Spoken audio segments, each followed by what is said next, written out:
नमस्कार दोस्तों। आज का विषय थोड़ा ऐसा है जो अमूमन हम लोग प्रतिदिन उसका सामना करते हैं। कई ऐसे मौके आते हैं जब हम बहुत खुश होते हैं, खास करके ऐसे मौके जब किसी की शादी होती है, किसी की विवाह होती है या कोई खास आयोजन होता है। ऐसे मौके पर हम बहुत खुश होते हैं और हम काफ़ी जश्न मनाते हैं, खूब हंसते हैं, दोस्तों से मिलते हैं, खूब सारी बातें करते हैं।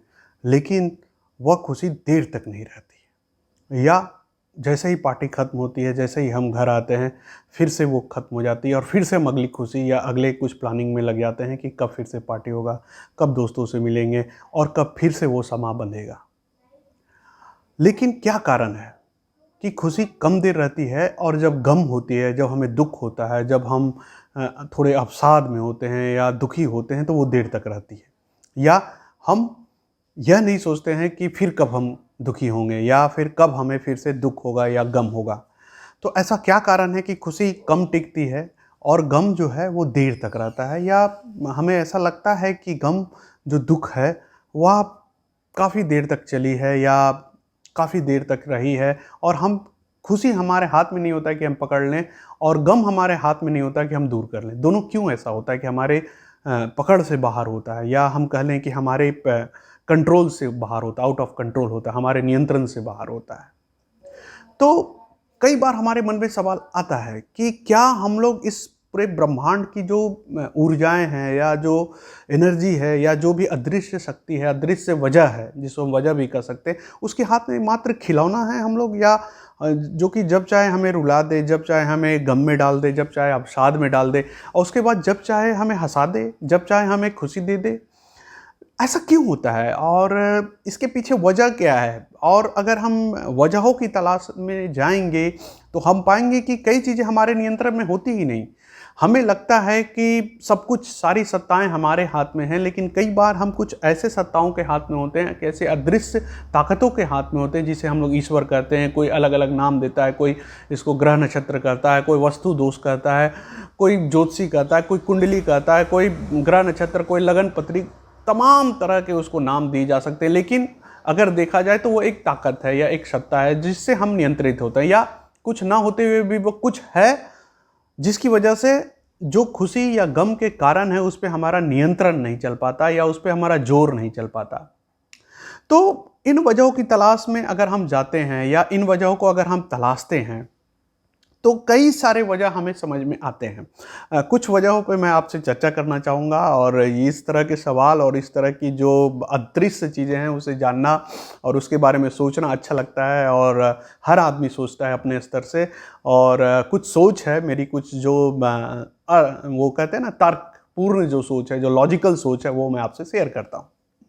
देखिए, खुशी जब आती है हमारे पास या हम बहुत खुश होते हैं तो खुशी को हम लोग विस्तार कर देते हैं, उसको टिकाए रखना हमारे लिए मुश्किल होता है। जैसे कि महीने की सैलरी आई, हम खुश होते हैं और तुरंत कई सारे शॉपिंग कर डालते हैं। तो खुशी जो होती है वो ताकत में ज़्यादा होती है, इसलिए हमारे मसल्स भी हिलते हैं, हम खूब हंसते हैं और दोस्तों को तुरंत फ़ोन लगाने लगते हैं और कई अपने सगा संबंधियों से बातचीत करने लगते हैं, किसी को पार्टी देते हैं, किसी को कुछ गिफ्ट देते हैं और या तो कुछ अपने लिए खरीदते हैं या कुछ ना हो तो कहीं घूम आते हैं। मतलब हम स्थिर नहीं रह पाते, जैसे ही खुशी आती है हम अस्थिर होते हैं। यानी कि खुशी का जो जो प्रकृति है वो अस्थिरता को वो मतलब कि चुनौती देते हुए अस्थिर कर देती है।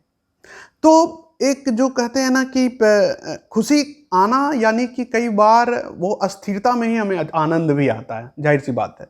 तो हम उस आनंद को इतना फैलाते हैं या इतना जगह हम उसे और बढ़ाने की कोशिश करते हैं कि शर्ट लाएंगे या पैंट लाएंगे या अपने लिए कुछ उपहार लाएंगे तो और खुश होंगे, किसी और को उपहार देंगे तो और खुश होंगे।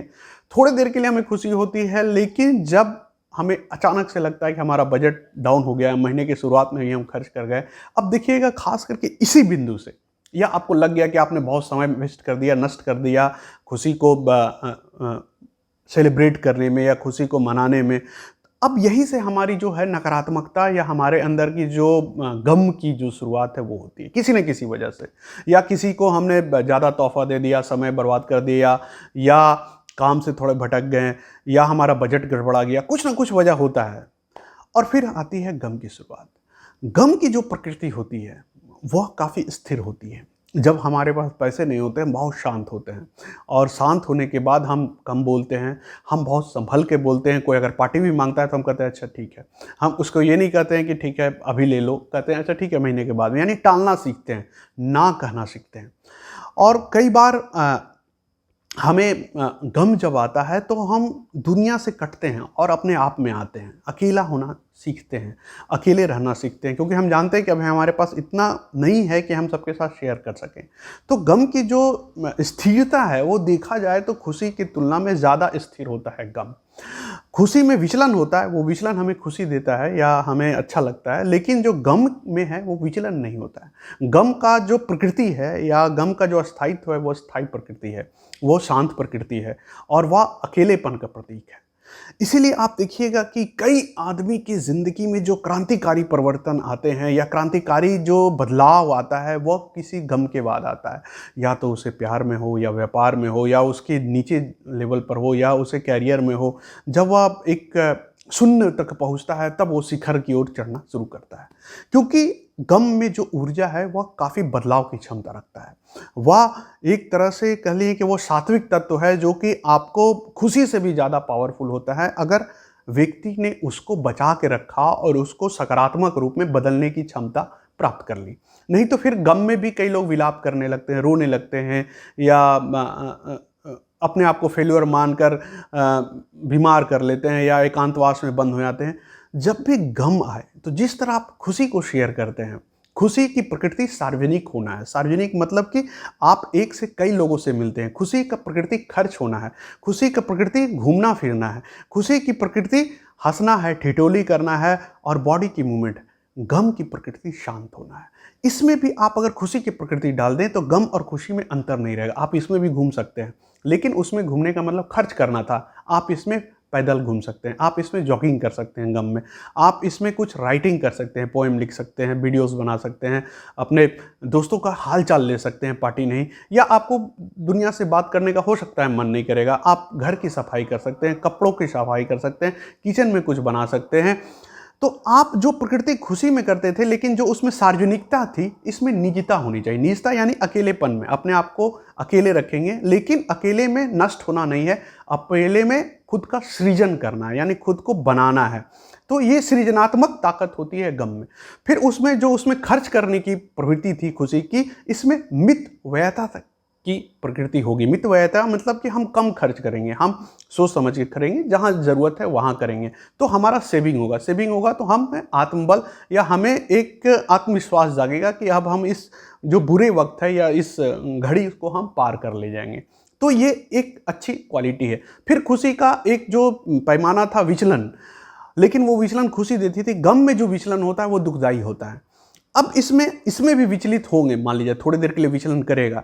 इस दुखदाई में हो सकता है हम अकेले में थोड़े गमगीन हो जाए। अब इसमें हो सकता है कि उस खुशी वाले में हम क्लब जाते थे, दोस्तों के साथ पार्टी करते थे, इसमें हो सकता है हम ईश्वर को याद करें या किसी अच्छी मूवी देखें, मोटिवेशनल मूवी देखें, या किसी मंदिर पे जा सकते हैं, या थोड़ा सा गरीबों के बीच में जाकर उनके लाइफ स्टाइल को देख सकते हैं, या चुपचाप रोड के किनारे बैठ के किसी टेबल पर हम ट्रैफिक को ऑब्जर्व कर सकते हैं, या किसी तालाब के किनारे बैठ के तालाब के या प्रकृति को निहार सकते हैं। तो इस विचलन में एक शांत जो विचलन है उसका हम अकेले में आनंद ले सकते हैं।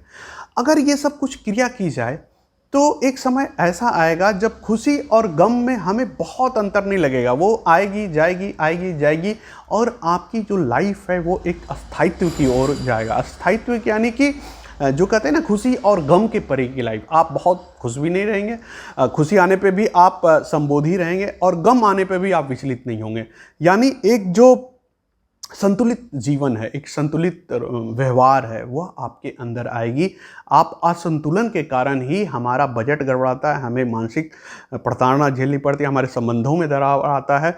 तो ये जो असंतुलन है यह अपने आप समाप्त हो जाएगी और धीरे धीरे असंतुलन जो है वो संतुलित होते जाएंगे।